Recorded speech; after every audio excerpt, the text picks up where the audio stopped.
કામોના લીધે મૂંઝામણ થઈ છે, એવા પર નિવેદન લાવવામાં આવશે? જો એ તો જનતા જ નક્કી કરશે, બરાબર.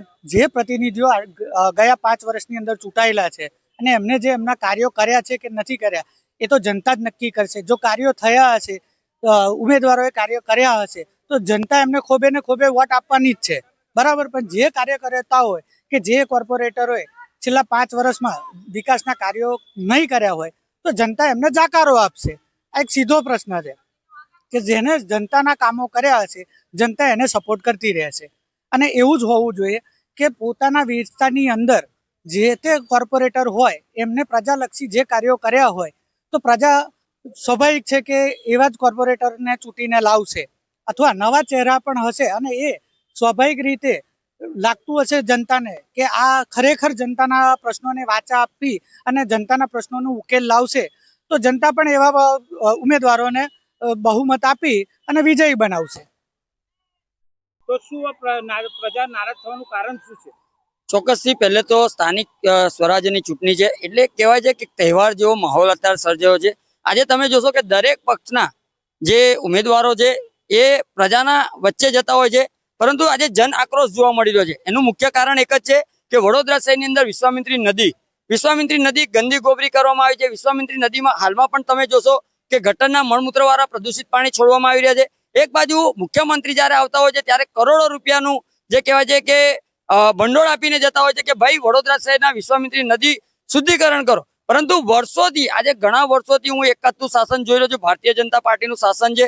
દર વર્ષે ક્યાંક ને ક્યાંક નવા ગતકડા લાવે છે. વિશ્વામિત્રી ઊંડી કરો, વિશ્વામિત્રી શુદ્ધિકરણ કરો, વિશ્વામિત્રી રિવરફ્રન્ટ બનાવો, પરંતુ ક્યાંક ને ક્યાંક લાગી રહ્યું છે કે આ મગરો, મોટા વિશ્વામિત્રીના મગરો ક્યાંક ને ક્યાંક પૈસા ખાઈ જઈ રહ્યા છે, કે પછી તો સીધું ખાલી વાર્તા વચનો વાયદાને લોલીપોપ આપવામાં આવે છે.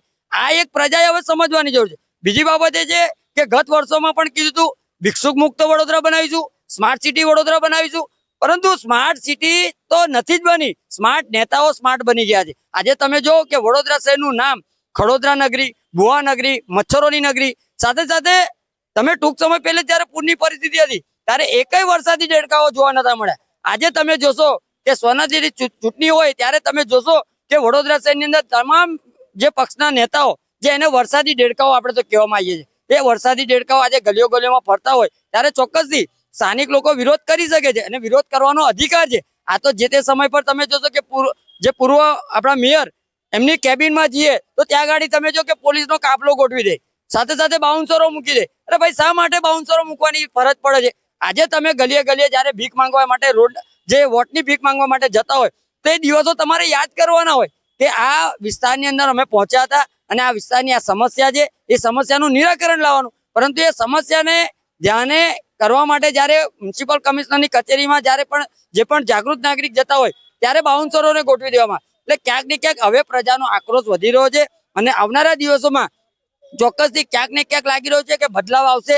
કારણ કે હું પ્રજાને પણ અપીલ કરું છું કે આપના વિસ્તારમાં શિક્ષિત ઉમેદવાર, સારો ઉમેદવાર, સાથે પ્રજાના હિત માટે હર હંમેશા લડતો ઉમેદવાર અને પ્રજાના પ્રશ્નોને વાચા આપે એવા ઉમેદવારને ચોક્કસથી વોટ આપજો. કારણ કે તમે પૂરની પરિસ્થિતિ, કોરોના કાર્ડ, જીએસટી, ગેસના બાટલા, આ તમામ જે મુદ્દાઓ છે, આ મુદ્દાઓને ધ્યાને રાખજો અને પછીથી વોટ આપજો. કારણ કે વડોદરા શહેરની અંદર જે હળની બોટકાની જે ઘટના ઘટી હતી, આજ દિન સુધીમાં એને ન્યાય નથી મળ્યો. રક્ષિત કાંડની વાત કરીએ તો રક્ષિત કાંડમાં પણ કેટલાક આરોપીઓ છૂટી ગયા. એટલે એ તમામ જે મુદ્દાઓ છે, આ મુદ્દાઓને ધ્યાને રાખી અને આપના વિસ્તારમાં સારા ઉમેદવારને વોટ આપજો એવી સૌને અપીલ કરું છું. ને ક્યાં નાના વડોદરા શહેરના જે કામો, જે મકાનો જે તૂટી ગયા હોય એની રજૂઆત કરવા માટે જ્યારે કચેરીઓ પર ને બધી કલેક્ટર કચેરીથી લઈને માંડીને માર્કેટના અંદર જે સત્તાધીશો બેઠેલા હોય છે ત્યાં રજૂઆત કરવા પહોંચતા હતા, તે બાઉન્સરો દ્વારા રોકી દેવામાં આવતા હતા.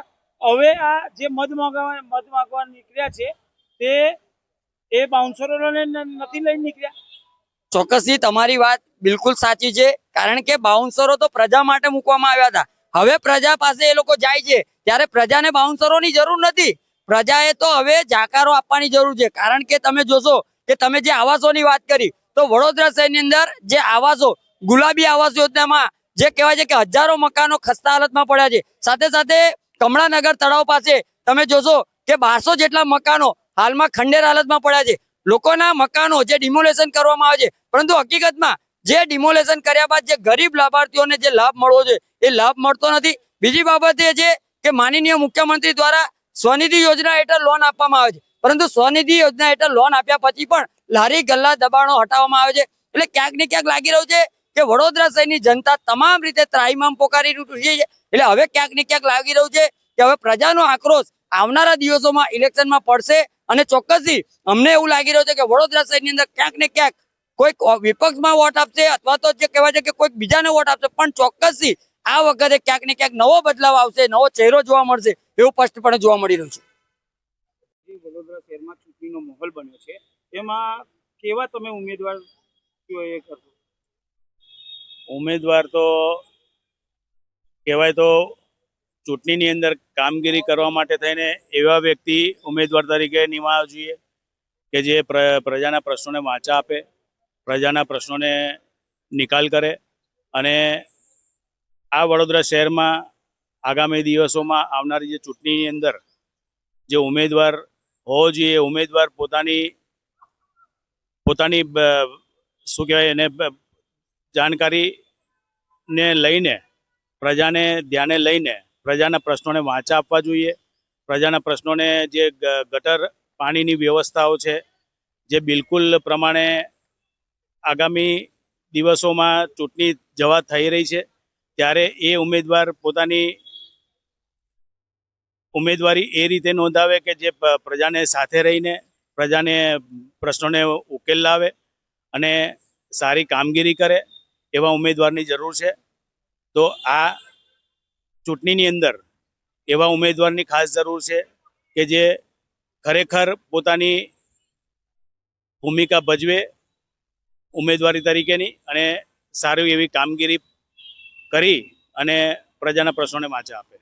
એમાં ચૂંટણીનો પડકાર થઈ ચૂક્યો છે, તો હવે વડોદરા શહેરમાં કેવા પ્રતિનિધિઓને પ્રજા લાવશે અને એમના વિકાસના કામો માટે ચૂંટવી લાવશે તેના માટે શું કહેશો? સ્થાનિક સ્વરાજ્યની ચૂંટણી એટલે કે મહાનગરપાલિકા, અને મહાનગરપાલિકામાં વોર્ડમાં જ્યારે ઉમેદવાર હોય છે એને હું કાઉન્સિલર કે કોર્પોરેટર ન કહેતા, હું એને નગરસેવક કહીશ.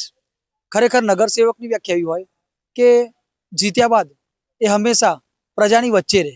પહેલેના જમાનામાં એક રાજા હતા, રાજા ચિંતા કરતા હતા પ્રજાની કે મારી પ્રજાને કોઈક દુઃખ ન પડવું જોઈએ, મારી પ્રજા સુવિધા સભર રહેવી જોઈએ.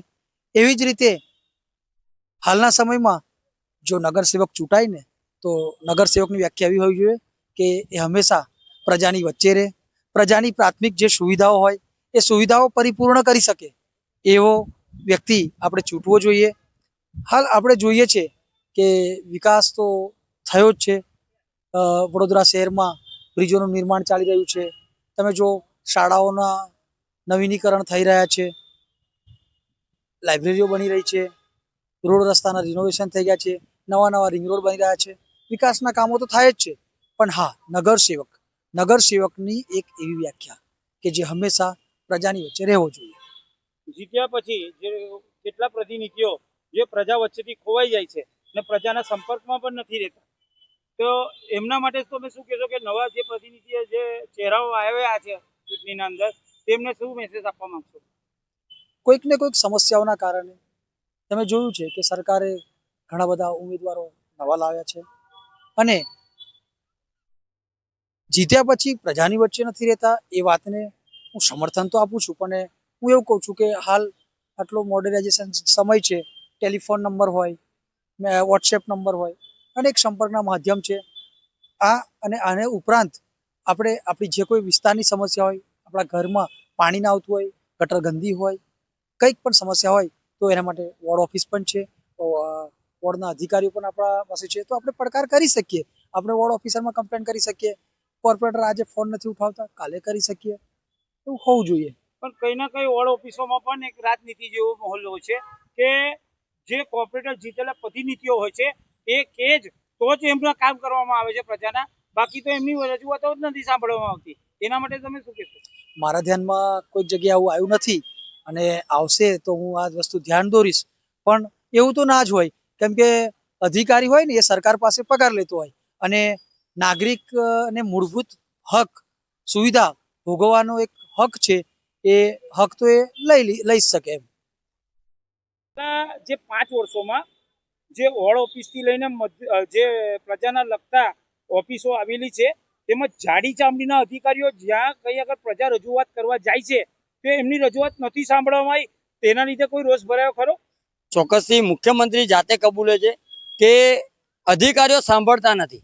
એટલે કહેવાનો મતલબ કે જો મુખ્યમંત્રી પોતે કહેતા હોય કે અધિકારીઓ સાંભળતા નથી, ધારાસભ્યો કહેતા હોય છે કે અધિકારીઓ સાંભળતા નથી, એટલે ક્યાંક ને ક્યાંક લાગી રહ્યું છે કે અધિકારીઓ પોતાની મનમરજી એટલા માટે કરતા હોય છે કે કોઈ પણ કામની અંદર થર્ડ પાર્ટી ઇન્સ્પેક્શન થતું હોય છે. એટલે થર્ડ પાર્ટી ઇન્સ્પેક્શન એટલે નેતાઓ, અધિકારીઓ અને કોન્ટ્રાક્ટરો, આ ત્રણની ટકાવારીના કારણે આજે કોન્ટ્રાક્ટરો અને અધિકારીઓ બે પામ રીતે પોતાની મનમરજી કરી રહ્યા છે. એનું નેતાઓનું સાંભળતા નથી. એનું મુખ્ય કારણ એ છે કે ભારતીય જનતા પાર્ટીમાં આજે 5 વર્ષથી નહીં પણ 30 વર્ષથી સત્તા પર છે અને તમે જોશો કે 30 વર્ષની અંદર એક હતું શાસન છે, પરંતુ ક્યાંક ને ક્યાંક લાગી રહ્યું છે કે આજે અધિકારીઓ નેતાઓને તતરાવી રહ્યા હોય એવું અમને તો સ્પષ્ટપણે જોવા મળ્યું છે. એનું મુખ્ય કારણ એક જ છે કે ટકાવારી. આજે તમે જો કે વિકાસ કોનો થયો છે, વિકાસ ગુજરાતની અંદર તમે દરેક જગ્યા પર જશો તો નેતાઓનો વિકાસ જોવા મળશે. આ નેતાઓનો વિકાસ થયો ક્યાંથી? જો 5 વર્ષની અંદર સાયકલ લઈને ફરનારો, એક્ટિવા લઈને ફરનારો આજે ફોર્ચ્યુનર ગાડી લઈને ફરે તો વિકાસ કોનો થયો છે? એટલે પરિસ્થિતિ પ્રમાણે આજે ગુજરાત રાજ્ય સરકારની અંદર જે સરકારમાં બેઠેલા જે નેતાઓ છે આમનું સાંભળતા નથી. એનું મુખ્ય કારણ એક જ છે કે ટકાવારી છે, અને આ ટકાવારી જો હટી જશે તો ચોક્કસથી ક્યાંક ને ક્યાંક બદલાવ આવી શકશે. કઈ ને કઈ તમે માનો છો કે અમદાવાદ થી સુરત વચ્ચે વડોદરા શહેરનો વિકાસ કઈ ખોવાઈ ગયો છે?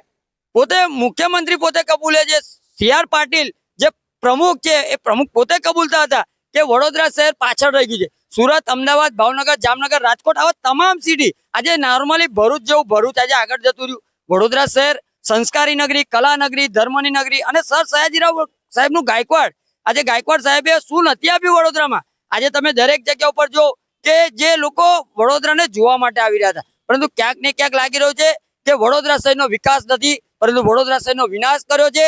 એટલે હવે પ્રજા આવનારા દિવસોમાં મૂળમાં છે અને ક્યાંક ને ક્યાંક હવે શિક્ષિત ઉમેદવાર, ભણેલા ગણેલા ઉમેદવાર, સારા ઉમેદવાર અને કટકી ન ખાય તેવા ઉમેદવારને ચોક્કસથી વોટ આપશે.